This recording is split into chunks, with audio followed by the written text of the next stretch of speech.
Number 12 on the top 25 most interesting players for fantasy basketball is the Aussie legend himself, Ben Simmons. Is he back? He looked like he had his speed in the preseason game today. Where should we be drafting the injured and frustrating big man point guard in Brooklyn? Let's go! Jordan open. Chicago with the lead. Bryant to Shaq. Not a game. We talking about practice. LeBron James with no regard for human life. Irresponsible. Back out to Allen. His three-pointer. Bang! Murray for three. Wow! Unbelievable. Making it rain in New York. We the North are now we the champions. Not the destination, it's the journey. Mamba out. G'day and welcome again to the Ball Boys Fantasy Basketball Podcast. I'm your host, Mitch Casey, and you can find me on Twitter at Ball Boys Fantasy. And again, I will stress that it is very important to be all across the social media news and following me on Twitter, or at least following a lot of other people that can give you fast-hitting news on Twitter, so that, especially if your league rewards first come, first serves in terms of drafts, acquisitions on the waiver wire, trades, and player evaluations, get on Twitter. It is probably the easiest way to get an edge in your fantasy team if you are not on there already.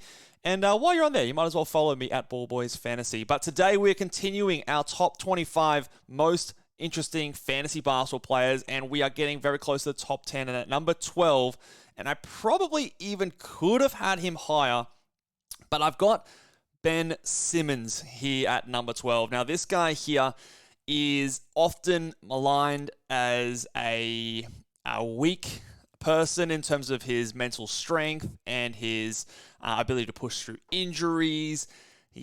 Some people call him soft, and look, I don't have strong arguments to dispute that, but I think sometimes we also need to remember what this guy is good at and where he can help our fantasy basketball teams, because not every player in the NBA is designed to score 20 points a night.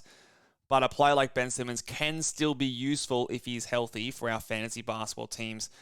That is the issue, though. He hasn't been very healthy the last couple of years, and he obviously has been quite frustrating and disappointing. And last year, I was pretty big on Ben Simmons. I thought that he was going to have a bit more of a bounce-back season, and I was obviously wrong. I obviously did not expect it to go as poorly as it did. And this season, I am ready, potentially, to sign myself up for more disappointment. We shall see.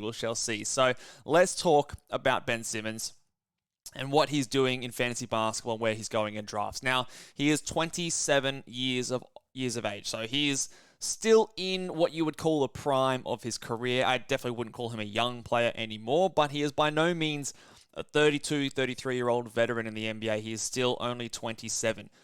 As far as his average draft position goes, on Yahoo, 126.6, ESPN, 126.9, and on Fantrax, 116.4.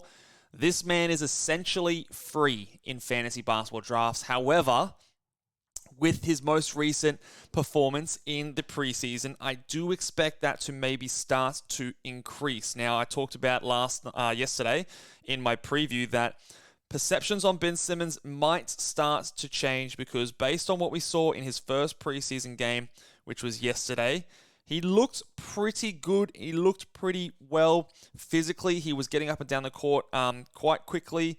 Had 10 points, 1 rebound, 3 assists, and a steal. Shot 4 of 6 from the field in just 14 minutes. Was the starting point guard for the Brooklyn Nets. And we saw, I was, perusing the internet as I do, and saw some highlight videos of what Ben Simmons was doing, and a lot of comments saying he's back. Oh, he looks like he used to back in the day. And so it is interesting to see those comments from, again, more not necessarily fantasy basketball folk, but just people who are more casual viewers of the NBA and people like that. So I wondered if that translation or that optimism translates into fantasy basketball drafts, and I do see him go quite earlier than these ADPs do suggest. In a lot of the cases, he's going in sort of the early 100s, closer to pick 100. Sometimes even in the 90s, I have seen him go as high as. So it is interesting to see where he will be going when it does come down to the final weekends of draft season. But at the moment, according to hashtag basketball, which is a reliable source in my eyes, he is going quite late in drafts. And his ranking on a lot of sites is that far. I think on Yahoo, he's ranked at like 149 or something like that. He's well back there. So it doesn't surprise me that these ADPs are back there as well. Now, last season, he played 42 games, missed a bunch of time. He also only played 26.3 minutes. However, and this is important to understand, as bad as he was, and as bad as the narrative is around him, and the fact that he can't shoot, he can't score, he's terrible, he doesn't do anything well, or what is he out there for? In 9 category settings, and this is 9 categories, no punting, including turnovers, he was the 145th ranked player, which, whilst is not good, it's still rosterable in a 9-cat standard 12-team league. It is still rosterable for as bad as he was. In a -1 setting, when you're taking into account punting the free throw percentage, in comparison with a lot of other punt builds as well, he was the 118th ranked player. That's someone you start in a fantasy basketball team. That's a top 10 player on your team in a 12-team roster. And in a Yahoo Points League, he was 121st. So very similar in terms of his ranking. So again, as bad as he was, in some formats, he was still someone that was a startable player in your fantasy team. Now, it's not quite as simple as that for Ben Simmons because he had a very up and down season. We're going to go through that in a little bit. But there were stretches where he looked amazing.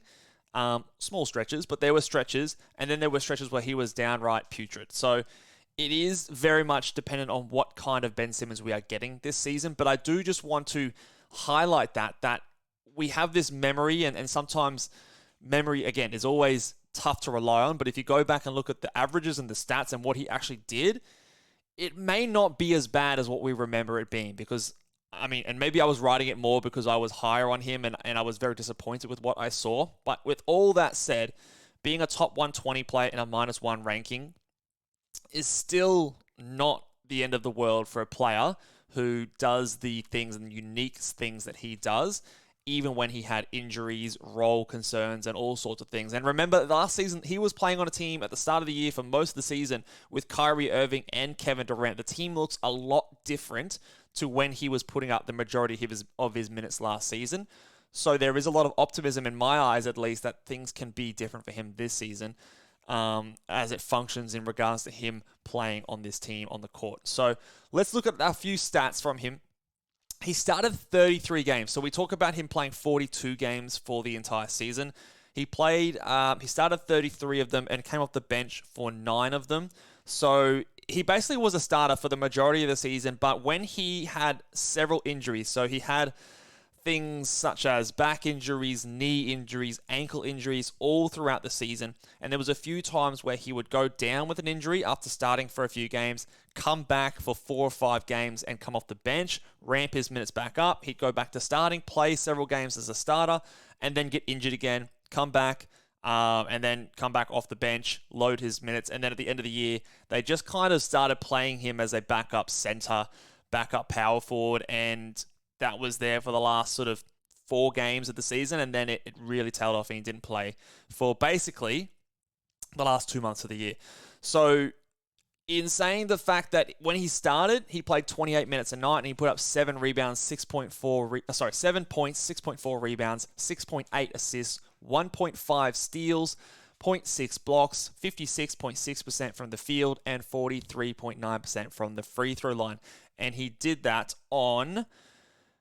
How many attempts was that? That was at 1.5 free throw attempts. So the attempts were not very high. So again, you look at that and you go, oh my God, 44% from the free throw line. It's a negative for sure, but it's not the extreme negative that you maybe think it is because it was on such little attempts. And again, I've highlighted 15.9% usage there. He is typically more of a player that is around that 20 usage mark. The previous few seasons in Philadelphia, where he was scoring 14 and 16 points in the last 2 years of his time over there. So that usage was well down compared to what he does across his regular season. And even then, that was sort of lower than you would like it to be for a player as physically talented as he is. So there's a few things to look at from those stats there. 1.5 steals, elite, some of the best in the NBA. 6.8 assists, Great. That's what you want from a guard. It's more than 6 assists. Awesome. 6.4 rebounds. Again, point guard eligible player. That's good. 56.6% from the field. Good. I know it's on low volume, but it's still something. 0.6 blocks from your point guard. Solid. Really nice. Now, again, you have to know what you're getting with Ben Simmons. I don't expect him to ever shoot threes. I don't expect him to ever be a high-scoring player. I don't expect him to ever be positive from the free throw line. But if you change the name from Ben Simmons here and place Draymond Green at the top of the screen here, we would be happy to draft this player inside the top 100, no worries about it. But because it's Ben Simmons and there's this narrative and this stigma about him and the fact that he's a bum, he can't play, he's got no bag and all this sort of things, I think it's a little bit unfair if we just remove the name and look at the stats. There is a very useful player here. Now, it is definitely applied to certain builds, and in a 9 category, say it's a roto setting, it's harder to make that type of player work for your team because he does have some big limitations. But I would imagine that in your draft, in your league, there is going to be at least one, probably more teams that are punting free throws or punting points or punting threes, sometimes punting all 3. And I think in those teams, you need to be aware of what Ben Simmons can do for your team if he's healthy and how you can value him and where to draft him. So the thing that I think we need to then finally just finish on is when we look at last season's, if I bring up this screen here. Now, what we're looking at over here on YouTube, if you're following along in the video, is Basketball Monsters game log page when you look at Ben Simmons' profile. Now, I wanted to highlight this because if we just look at the tail of his season, it does sort of remind us of exactly what was going on with Ben Simmons at the time. So when we started the season, he was coming back. Obviously, he hadn't played in a long, long time. So first game of the season, it was a blowout. As we can see here, they lost by 22 points to the Pelicans. Again, filling in, playing next to Kyrie Irving and Kevin Durant. He started the season off pretty rough, but 4 points, 6 points, 7 points, 4 points, 7 points, 9 points. Gross. Not the best. But still, in that time, 5, 10, 3, 5, 8, 8 rebounds, 5, 8, 8, 9, 5, 9 assists. Steals weren't there for the first couple of games, but then they started to come in there as well. The field goal percentage was quite poor at the beginning. So he only had a 2-game stretch at above 50%, and then it fell off. He was then injured, okay? So he injured, and I believe, what did Josh say here? Nothing really. So there was obviously some kind of injury here that kept him out for the next 1, 2, 3, 4 games. And this is what we talked about. He comes back from an injury, comes off the bench, ramps his minutes back up. Again, 16, 24, 15 minutes, misses a game, comes back again, ramping up still 20 minutes, then plays 32. And this is where I get the encouragement here. So plays 32 minutes in a game against Portland, 2-point win, 15 points, 13 rebounds, 7 assists, a block, 100% from the field. Awesome. Next game follows it up, 22 points, 8 rebounds, 5 assists, a steal, 11 points, 7 rebounds, 11 assists, 3 steals, 3 blocks. Incredible. 14 points, 2 rebounds, 6 assists, 3 steals, 2 blocks. Still looking great. These are all consecutive games. 20 points, 6 rebounds, 3 assists, a block, 100% from the field. Again, a game, poor scoring, 2 points, but 12 rebounds, 8 assists, 3 steals. And then he injures himself, and I think it was a knee. Yeah, so complained of knee soreness here from Josh from Locked On Fantasy Basketball. Played only the 11 minutes, so this is an injury-affected game. And then again, we talk about him missing time. Comes back, starts the first game, but again, ramping up the minutes slowly. So minutes are low. Minutes are still low. Minutes start to ramp up. Looking good. We still get some decent stretches of games here. Even though there's some low minutes here, look, 10 points, 4 rebounds, 8 assists, a steal, 12 points, 11 rebounds, 8 assists, 3 steals. What I'm trying to highlight here is that the performances are very much dictated by how healthy Ben Simmons is. Clearly, there's some points in the season, first of all, at the start, when he's coming off a long absence, not playing basketball, getting used to a new team. Again, not quite right. Obviously, he misses some time, comes back in here, ramping up the minutes, not quite healthy. But then as soon as he gets to his full allotment of minutes, 30 plus, 30 plus, 30 plus, these are really good stat lines. These are top 50, top 60 numbers. The risk is, of course, he says right now he's feeling the healthiest he's been in years. there are obviously patches during this season where he was feeling healthy. The question is, can we trust that to stay the case for the entire NBA season? I still think that is a legitimate concern that we need to be worried about. So as healthy as he feels now, he hasn't really been healthy for several seasons, even back, and again, I'll just make my video here a little bit smaller. And if we head back up to his previous seasons, according to Basketball Monster, like in 2020, 2021, 58 games, 2019, 2020, 57 games. I can't remember which one of these seasons, but one of those seasons was a shorter. It might have been the bubble year. So this might have been out of 72. So that's actually not too bad. But he's never been the most durable player in the NBA. But it is still a concern. And of course, at the end of the season, this is what I was referring to before, where he came back after, again, another injury. Came back, started one game, but again, wasn't looking very good. Below 20 minutes for basically all these last games, and then just sat out the rest of the season. So there clearly was a lot of health issues going on with him. And so when we try to evaluate a Ben Simmons, the key here is how healthy is he? And this is why I think, as good as he might be looking in the preseason, and if he comes out and puts up some other good performances, there's still a level of risk drafting him anywhere higher than pick 100, in my opinion. So even though I believe that there is a very valuable fantasy player in there, it really, for Ben Simmons, comes down to, is he healthy? Can he stay healthy for the entire season? And is he going to be healthy enough in the playoffs when you need him? Because if he is, he can be a very valuable piece to your team. But I don't want to invest too high of a draft stock to get this guy on my team, because there is, more than most players, a likelihood that he is going to be injured at some point this season. Now, I'm not normally the person that says, put people down and stuff because they're injury prone and things like that. But I think for Ben Simmons, it is necessary, and it is something that we need to take into account. I'm not worried about his fit with Nick Claxton. I think that they're going to work it out fine. It's, to me, all about the health. It's all about how healthy is he feeling and how healthy can he stay throughout the season. So I wouldn't be reaching for him into the 80s or early 90s. I think if it fits your build perfectly, you can start to look at him perhaps at the end of, what would that be, the end of the 8th, start of the 9th round. Maybe if it's absolutely perfect, but that is the earliest I would go on him. I'd prefer to get him sort of more towards the 9th and 10th round, that kind of a range, where he's sort of like your last or second to last starting player. So if he does go down injured, or if he does stink it up, it's not the end of the world, and you can drop him and potentially get someone else on your team without feeling like you've lost a whole lot of your team that you've invested in on draft day. So I don't think I'd be going into really rounds 7, 8, and earlier. I think that that's probably too much risk for me to handle at that point. There's still some decent assist and steal players that I can get around that spot, and I'm happy to sort of just let Ben Simmons pass if someone wants to reach in and grab him at that point. But after pick 100 at around that spot, I think he's definitely someone that if you need what he does, and again, he's not going to give you points, he's not going to give you threes or free throw percentage, so that is just not happening.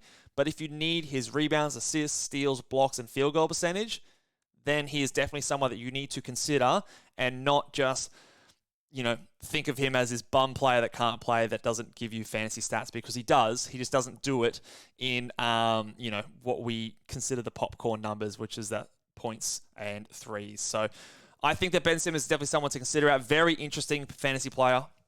It is hard to predict what his body is going to be doing this season and whether he's going to be able to remain healthy, even if he does look healthy right now. It is encouraging, and I do feel somewhat optimistic that he's going to be there, but we always need to take into account those risks moving forward. So let me know what you guys think about Ben Simmons. Do you think he's a bum? Do you think he can't play basketball? Or are you getting in on the train and starting to see that maybe this man can still provide some value in fantasy teams? Let me know what your thoughts are below. And we are going to talk number 11 tomorrow. So here is your hint for fantasy basketball, most interesting player, number 11.